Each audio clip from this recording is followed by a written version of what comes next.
Speaker sir, thank you for allowing me to speak on the President's address. It's an honor for me to be able to speak at this house today.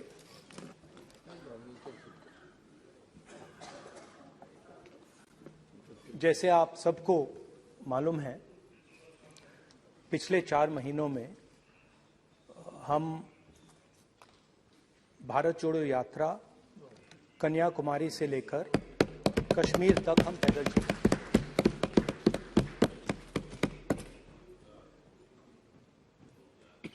3,600 kilometre तकरीबन। और इस यात्रा पे बहुत कुछ सीखने को मिला। बस बस बस बस कोई बात। इस यात्रा में बहुत कुछ सीखने को मिला और जो जनता की आवाज, हिंदुस्तान की आवाज है, उसको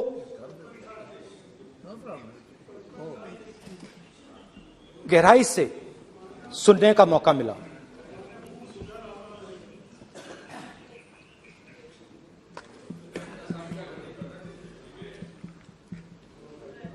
शुरुआत में, यात्रा की शुरुआत में मैंने सोचा था कि 3,500 किलोमीटर चलने हैं और मुश्किल है मगर किया जा सकता है।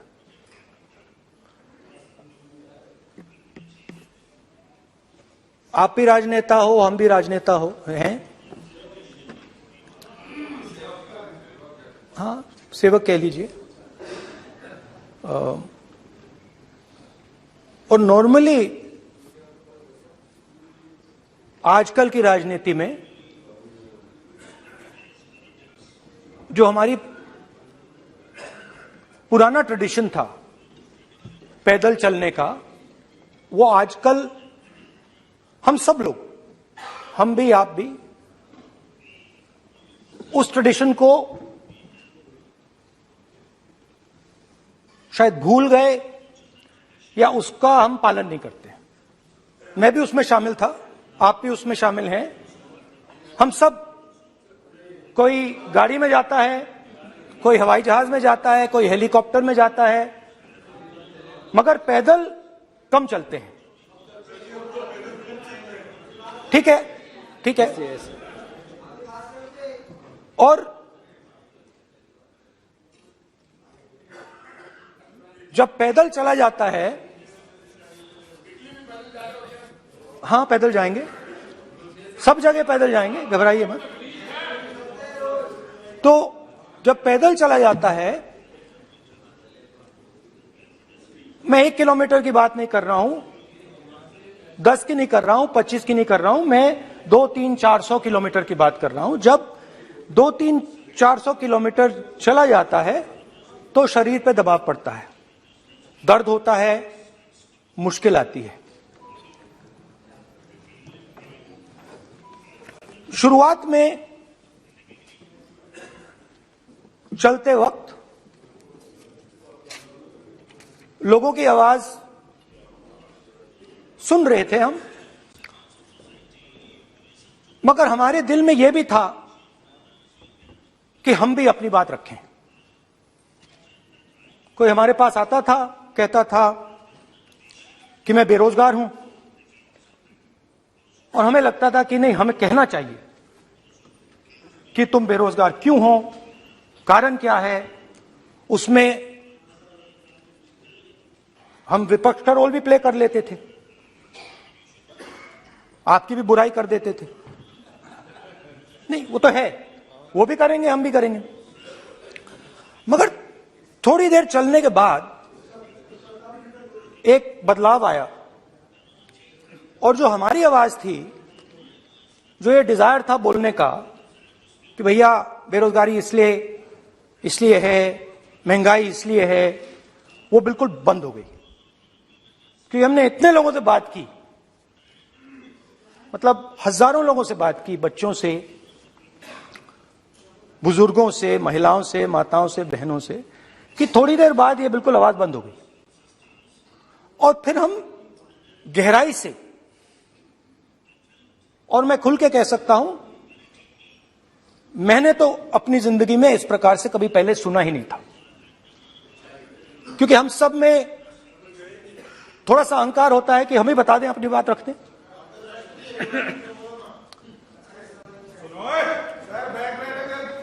तो आस्ते आस्ते जब हम चले 500-600 किलोमीटर बाद, जनता की आवाज गहराई से सुनाई देने लगी। और एक प्रकार से यात्रा, इंडिविजुअल्स नहीं, यात्रा हमसे बोलने लगी। नहीं, गहरी बात है, समझ नहीं आएगा। आप समझने की कोशिश करो। यात्रा हमसे बोलने लगी। 200 किलोमीटर आप चलने की कोशिश करिए, पता चल जाएगा। और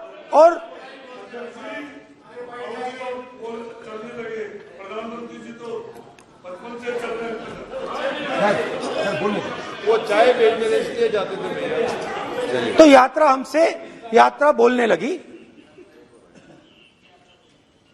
कोई आता था, कहता था, युवक आता था, कहता था मैं बेरोजगार हूं। हम सवाल पूछते थे, क्या पढ़ा आपने? इंजीनियरिंग की, अब क्या करते हो? कोई कहता था मैं बेरोजगार हूं, कोई कहता था मैं उबर चलाता हूं, कोई कहता था मैं मजदूरी करता हूं। किसान आए हजारों। प्रधानमंत्री बीमा योजना की बात की कि हम पैसा भरते हैं,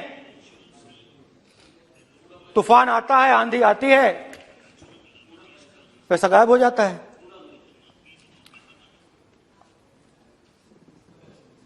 किसानों ने यह भी कहा कि हमारी जमीन छीन ली जाती है, हमें सही रेट नहीं मिलता। जमीन अधिग्रहण बिल जो था वो लागू नहीं होता। आदिवासियों ने कहा, वनवासियों ने नहीं, आदिवासियों ने, कि जो ट्राइबल बिल में हमें दिया जाता था वो आज छीना जा रहा है। तो बहुत सारी चीजें हमको सुनने को मिली। मगर मेन थ्रस्ट, अगर मैं कहूं, मेन थ्रस्ट बेरोजगारी, महंगाई और किसान। उसमें एमएसपी थी, उसमें बीज की समस्या थी, किसान बिल की समस्या थी। अच्छा, अग्निवीर की भी बात की लोगों ने। आपने अभी बोला कि अग्निवीर देश को फायदा पहुंचाएगा। मगर हिंदुस्तान का युवा जो 4 बजे दौड़ता है, आर्मी में भर्ती होने के लिए दौड़ता है, वो आपकी बात से सहमत नहीं है। उनने हमसे कहा कि पहले हमें 15 साल की सर्विस मिलती थी, पेंशन मिलती थी, अब 4 साल के बाद हमें निकाल दिया जाएगा, कुछ नहीं मिलेगा, पेंशन नहीं मिलेगी। सीनियर ऑफिसर्स ने कहा कि हमें तो लगता है कि ये जो अग्निवीर योजना है ये आर्मी के अंदर से नहीं आई, ये कहीं और से आई है, ये आरएसएस से आई है, होम मिनिस्ट्री से आई है।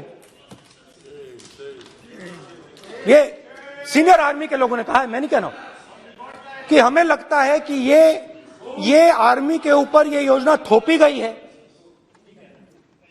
और ये आर्मी को कमजोर करेगी। आर्मी के जनरल्स ने हमें कहा, जो रिटायर्ड हैं, उन्होंने हमें कहा, राहुल जी,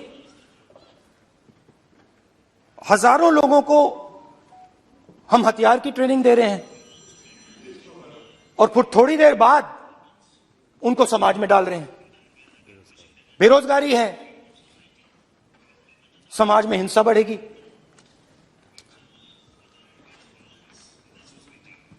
तो उनके मन में था कि ये जो अग्निवीर योजना जो है,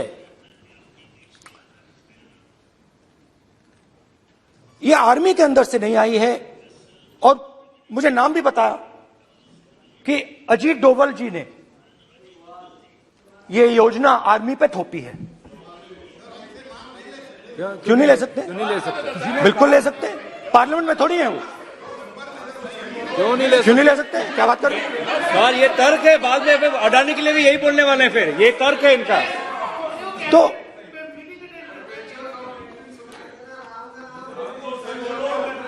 तो इंटरेस्टिंग बात यह है, इंटरेस्टिंग बात यह है कि मैंने फिर प्रेसिडेंट्स एड्रेस पढ़ा।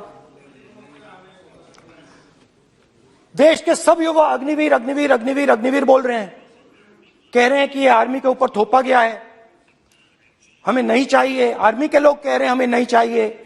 जैसे मैंने कहा, आर्मी को लगता है कि होम मिनिस्ट्री ने इनके ऊपर थोपा है, आरएसएस ने ये उनके ऊपर थोपा है। तो ये आवाजें आ रही हैं। अब मैंने आपका बैठिए,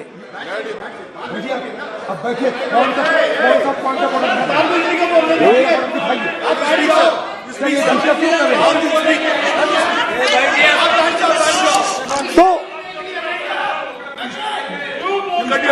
तो एक फर्क, ये थोड़ा पानी ले आओ मैंने पानी। तो मुझे एक फर्क दिखा प्रेसिडेंट्स एड्रेस में बहुत सारी चीजें बोली गई। अग्निवीर के लिए एक लाइन थी, एक शब्द, एक बार अग्निवीर शब्द का प्रयोग किया गया, और वो भी अग्निवीर योजना हमने दी। उससे ज्यादा कुछ नहीं बोला। कहां से आई, कौन लाया, किसको फायदा होगा, ये नहीं बोला। बेरोजगारी शब्द ही नहीं था उसमें। आपने देखा होगा, बेरोजगारी शब्द ही नहीं था प्रेसिडेंट एड्रेस में। महंगाई शब्द ही नहीं था। तो जो यात्रा में हमें सुनने को मिला, अग्निवीर, महंगाई, किसान, बेरोजगारी, प्रेसिडेंट एड्रेस में था ही नहीं। उस पे नहीं है। तो ये मुझे थोड़ा अजीब लगा कि जनता कुछ कह रही है और प्रेसिडेंट्स एड्रेस में कुछ और सुनाई दे रहा है। अच्छा, एक और चीज हमें बताई गई।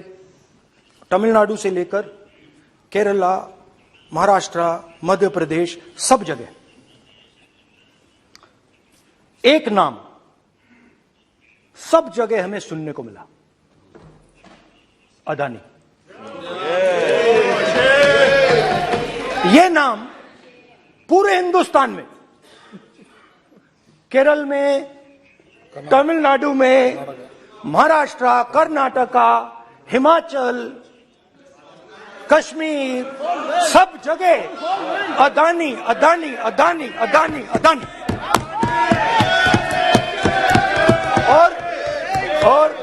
और ये नाम नहीं, और इस नाम के बारे में जब लोग बोलते थे मुझसे, तो 2-3 सवाल पूछते थे। ये पूछते थे कि ये जो अदानी जी हैं, ये किसी भी बिजनेस में घुस जाता है, ये सफलता प्राप्त कर जाता है, ये कभी फेल नहीं होता। और युवाओं ने मुझसे यह सवाल पूछा कि भाई ये हो क्या रहा है, हम भी सीखना चाहते हैं। मोदी जी ने कहा स्टार्टअप करो, हम भी अदानी जी जैसे बनना चाहते हैं। तो भैया किसी भी बिजनेस में घुस जाओ और एकदम सक्सेस हो जाए। यह पहला सवाल था। दूसरा सवाल था कि ये अदानी जी हैं, ये किसी भी बिजनेस में घुस जाते हैं। पहले ये 1-2 बिजनेस करते थे, अब ये 8-10 सेक्टर्स में काम करते हैं। Airports, data centres, cement, solar energy, wind energy, aerospace and defence, consumer finance, renewables, media. तो उन्होंने मुझसे पूछा कि राहुल जी, हाँ वेट करो, बेटे, हाँ, धन्यवाद। पोर्ट्स की बात भी थी, पोर्ट्स की बात भी थी। ये भी सवाल पूछा, ये भी पूछा कि भैया एक बात बताइए, राहुल जी बताइए हमें कि अदानी जी का जो नेटवर्थ है वो 3 साल के अंदर, नहीं सॉरी 2014 से लेकर 2022 तक ये $8 बिलियन से $140 बिलियन कैसे हो गया? कैसे हुआ?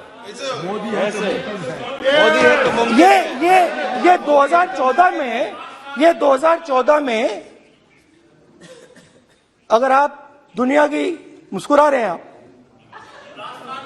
बीजेपी में है ना आप, तो ये लिस्ट आती है, एक लिस्ट आती है दुनिया के सबसे अमीर लोगों की। इस पे ये 609 नंबर पे थे 14 में, 609 पीछे बिल्कुल। पता नहीं जादू हुआ, दूसरे नंबर पे पहुंच गए। मोदी है तो मुमकिन है।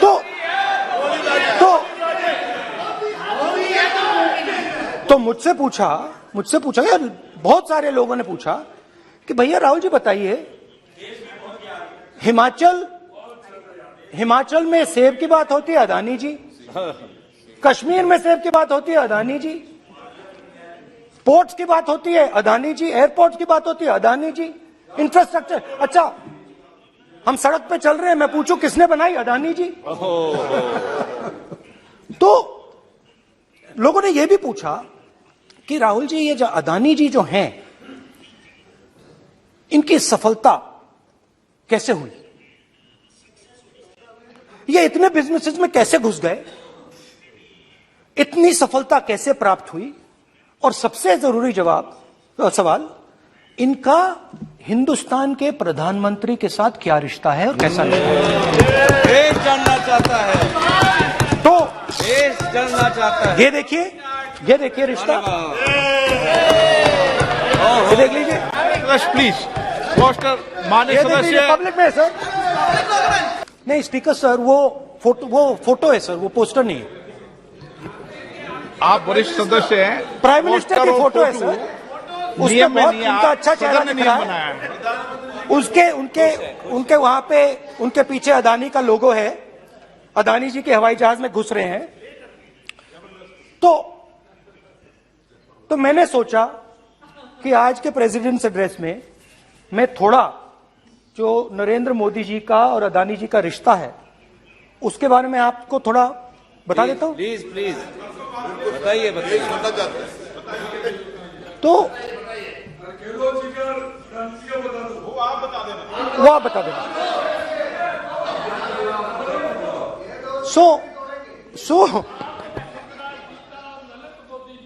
So the relationship begins many years ago when Narendra Modi ji was the Chief Minister of Gujarat. And when most of India's business was asking questions of the Prime Minister, was against the Prime Minister, one man stood shoulder to shoulder with the Prime Minister. He didn't back down. That's commendable. It's not a joke. He was loyal to the Prime Minister. And what did he do? He helped Mr. Modi construct the idea of resurgent Gujarat. Right? The idea that you bring these businessmen together, and you call it resurgent Gujarat, vibrant Gujarat, they're both. And he was the backbone in setting up that group of people. Okay? And the result of that was tremendous growth of his businesses in Gujarat. Expansion of his businesses. I think then the real magic starts. जब प्रधानमंत्री जी दिल्ली आते हैं और 2014 में असली जादू शुरू होता है। मैंने कहा कि 2014 में वो 609 नंबर पे थे, कुछ ही सालों में वो दूसरे नंबर पे पहुंच गए। कैसे पहुंचे? मैं आपको, बहुत सारी इंडस्ट्रीज में काम करते हैं, मैं आपको 2-3 इंडस्ट्रीज का उदाहरण दे देता हूं। एयरपोर्ट इंडस्ट्री की बात, एयरपोर्ट्स की बात करते हैं।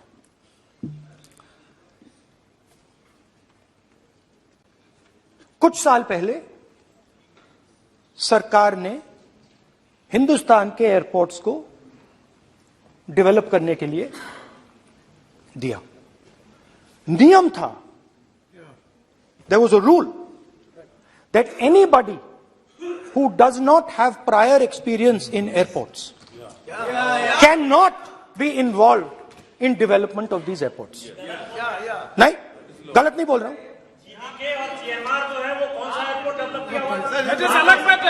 आप बैठ जाइए।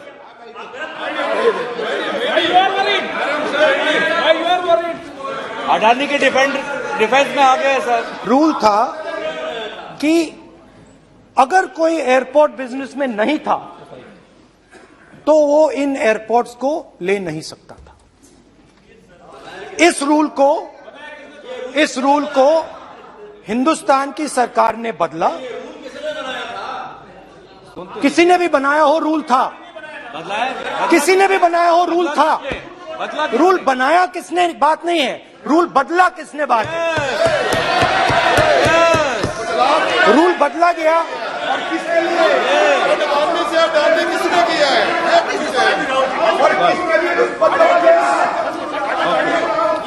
रूल बदला गया।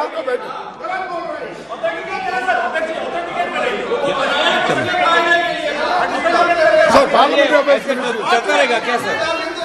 आप पार्लियामेंट्री अफेयर्स मिनिस्टर से रूल को बदला गया। सर बोलने दीजिए। करना चाहिए सर, ऑथेंटिकेट करना चाहिए। चलिए तो ये रूल बदला गया। उस समय मीडिया में इसके बारे में चर्चा हुई थी। रूल बदला गया और अदानी जी को 6 एयरपोर्ट्स दिए गए। उसके बाद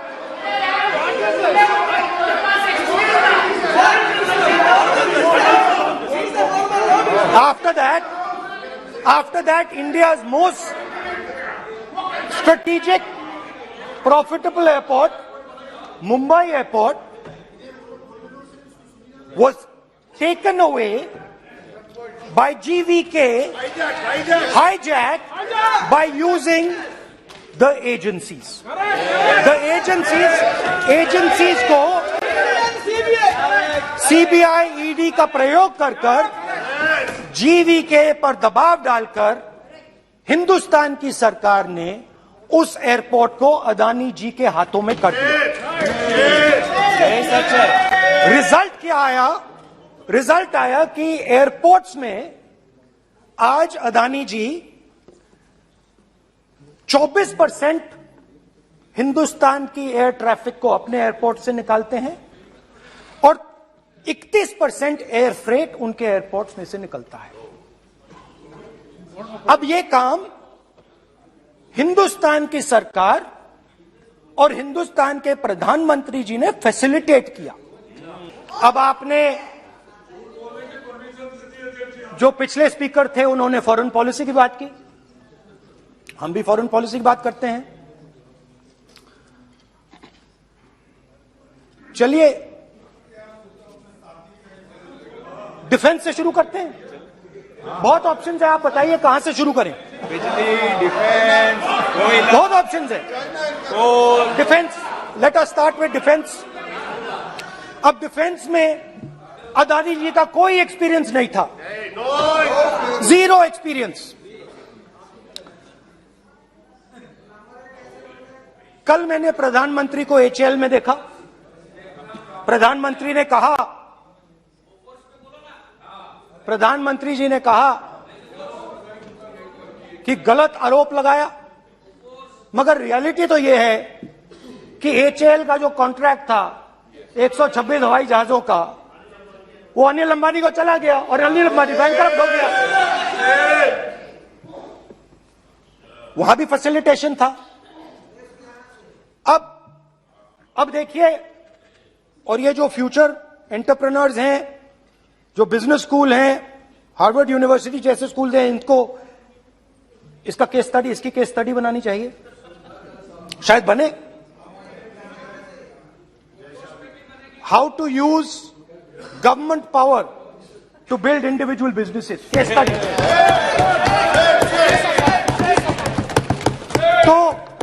तो अब देखिए, अदानी जी की डिफेंस में इंटरेस्ट देखिए।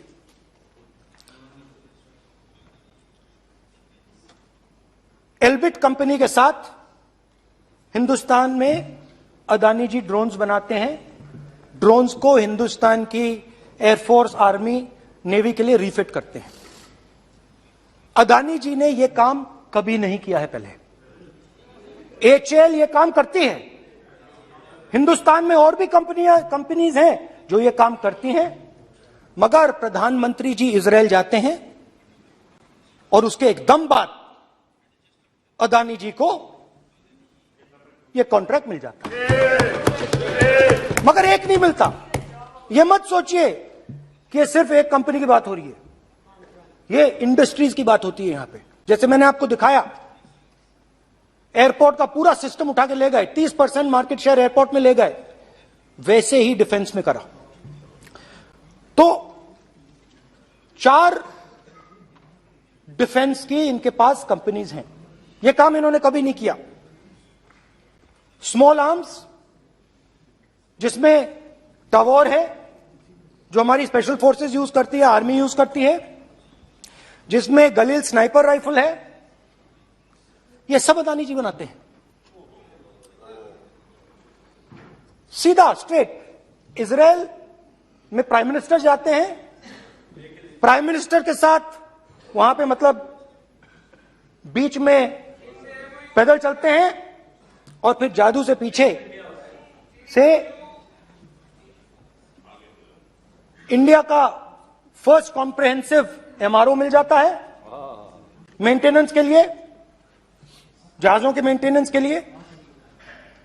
स्मॉल आर्म्स का बिजनेस मिल जाता है, इजरायली जो ड्रोन्स हैं उसका बिजनेस मिल जाता है। मतलब जो हिंदुस्तान और इजरायल का डिफेंस का रिश्ता है वो पूरा पूरा अदानी जी के हाथ में चला जाता है, खत्म कहानी।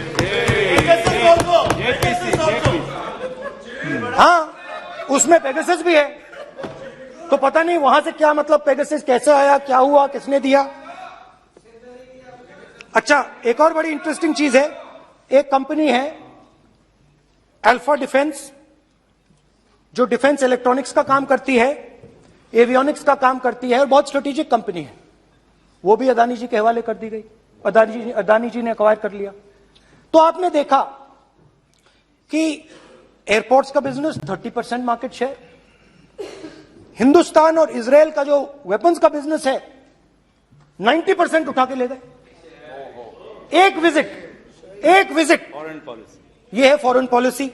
चलिए, अब मैंने आपको इजरायल की बात बताई, ऑस्ट्रेलिया चलते हैं। कोयला ऑस्ट्रेलिया चलिए। ऑस्ट्रेलिया में प्रधानमंत्री जाते हैं। आप बोलिए सर, स्पीकर सर, प्रधानमंत्री जी ऑस्ट्रेलिया जाते हैं और जादू से State Bank of India $1 billion loan Adani ji को ऑफर कर दिया।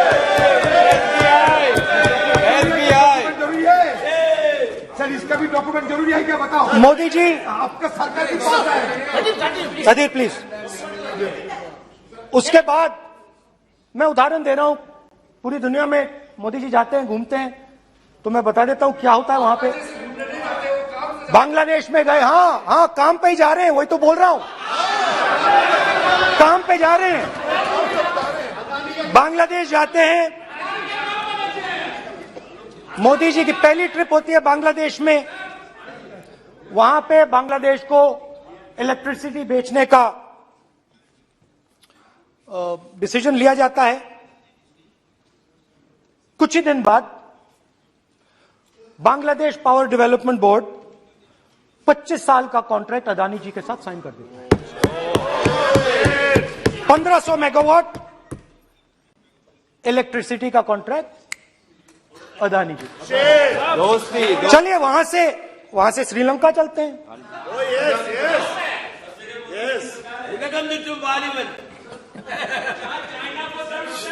जून 2022 में Chairman of Sri Lanka's Ceylon Electricity Board, MMC Fernando, informed a parliamentary committee in Sri Lanka in open hearing that he was told by President Rajapaksa that PM Modi pressured him to give the wind power project directly to Mr. Adani.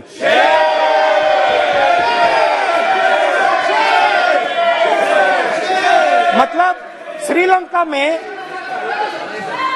Sri Lanka electricity board के chairman कहते हैं कि उन्होंने राजापाक्सा जी ने कहा कि हिंदुस्तान के प्रधानमंत्री ने उनको कहा है कि ये विंड पावर का प्रोजेक्ट है, ये अदानी जी को देना है। तो ये रही आपकी फॉरेन पॉलिसी। ये हिंदुस्तान की फॉरेन पॉलिसी नहीं है, ये अदानी जी की फॉरेन पॉलिसी है, उनके बिजनेसेस बनाने की फॉरेन पॉलिसी है। अब यात्रा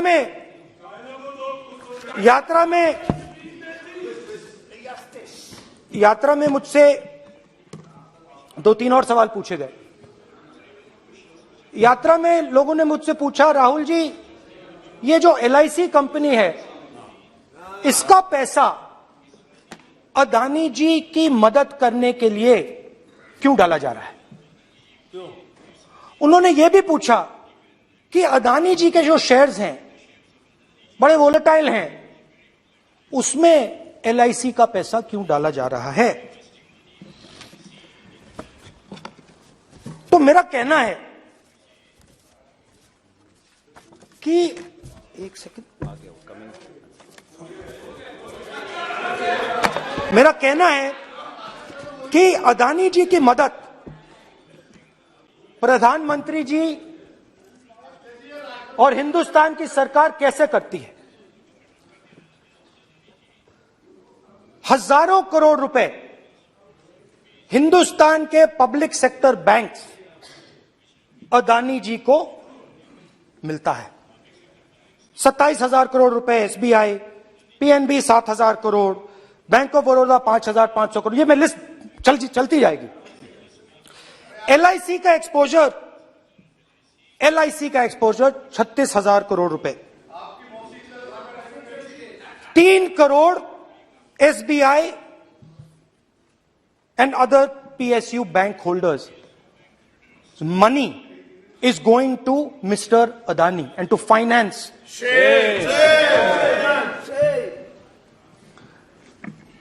Now, of course, there is another question. तो मदद कैसे हो रही है? हिंदुस्तान के पब्लिक सेक्टर बैंक्स का पैसा, LIC का पैसा नरेंद्र मोदी जी, अदानी जी को दिया जा रहा है। अगर कोई सामने खड़ा हो जाता है, जैसे जीवी के लोग खड़े हुए, ED, CBI एजेंसीज आ जाती हैं, उनको परे कर देती हैं। तेलंगाना में भी एक पोर्ट का उदाहरण था, आंध्रा, सॉरी। मगर मेन सवाल और सबसे इंटरेस्टिंग सवाल दूसरा है। कुछ दिन पहले ये हिंडनबर्ग रिपोर्ट आई, उसमें लिखा था कि अदानी जी की हिंदुस्तान के बाहर शेल कंपनीज हैं। ये जो शेल कंपनीज हैं, सबसे पहला सवाल है, ये हैं किसकी? ये किसकी है मॉरिशस में जो शेल कंपनीज हैं? और ये जो हजारों करोड़ रुपया ये शेल कंपनीज हिंदुस्तान में भेज रही हैं, ये किसका पैसा है? और क्या ये काम अदानी जी फ्री में कर रहे हैं? अब मैं ये सवाल क्यों पूछ रहा हूं? क्योंकि अदानी जी स्ट्रेटेजिक बिजनेसेस में काम करते हैं। अदानी जी हिंदुस्तान के पोर्ट्स को डोमिनेट करते हैं, अदानी जी हिंदुस्तान के एयरपोर्ट्स को डोमिनेट करते हैं, और जैसे मैंने कहा अदानी जी हिंदुस्तान की डिफेंस इंडस्ट्री में बहुत जरूरी रोल प्ले करते हैं। तो मेरा पहला एक छोटा सा सवाल है कि जो शेल कंपनीज हैं, इनके बारे में हिंदुस्तान की सरकार ने कोई सवाल नहीं उठाए? ये कौन लोग हैं, ये किनकी कंपनीज हैं? ये स्ट्रेटेजिक मामला है, पोर्ट्स का मामला है, एयरपोर्ट्स का मामला है, डिफेंस का मामला है, और जो कंपनी इन स्ट्रेटेजिक एरियाज में काम कर रही है उनके बारे में आपको मालूम ही नहीं। ये नेशनल सिक्योरिटी का मुद्दा है, आपको मालूम ही नहीं कि ये शेल कंपनीज किसकी हैं, कितना पैसा आ रहा है, किसका पैसा आ रहा है।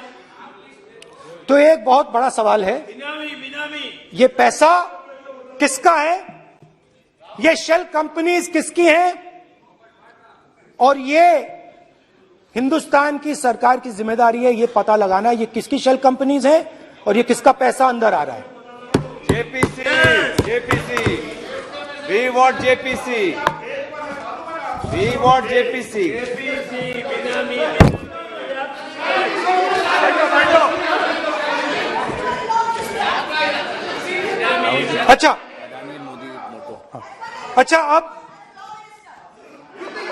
अच्छा अब चलिए छोटा सा बजट के बारे में बता देता हूं। 2022 में अदानी जी अनाउंस करते हैं कि वो $50 बिलियन इन्वेस्ट करेंगे to build the world's largest green hydrogen ecosystem.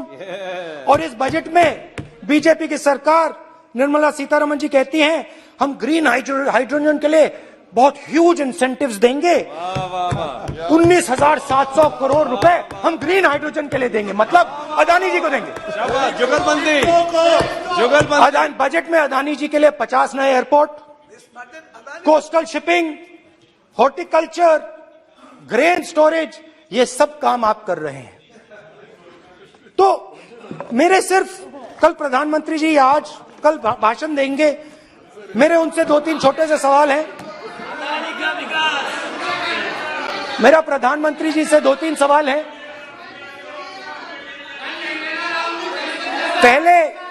पहले अदानी जी के हवाई जहाज में मोदी जी जाते थे, अब मोदी जी के हवाई जहाज में अदानी जी जाते हैं। पहले लोकल मामला था, फिर नेशनल मामला हो गया, उसके बाद इंटरनेशनल मामला हो गया। अदानी जी के लिए बोरिस जॉनसन का बेटा काम करता है, आपको पता नहीं मालूम है या नहीं मालूम? भाई सॉरी, नहीं बेटा भी, भाई काम करता है। तो ये मामला पहले गुजरात का मामला था, फिर ये हिंदुस्तान का मामला हुआ, अब ये इंटरनेशनल मामला हो गया है। तो मेरा सवाल प्रधानमंत्री जी से, और सिंपल सवाल है, प्रधानमंत्री जी आपकी फॉरेन ट्रिप्स पे अदानी जी और आप कितनी बार एक साथ गए? अदानी जी, how many times did you travel together with Adani ji? How many times did Adani ji join you later on a visit?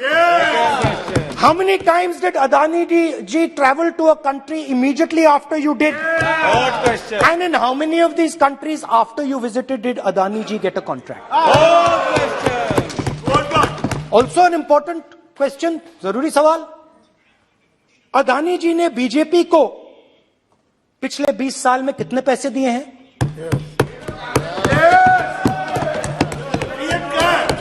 Electoral bonds में कितना पैसा दिया है?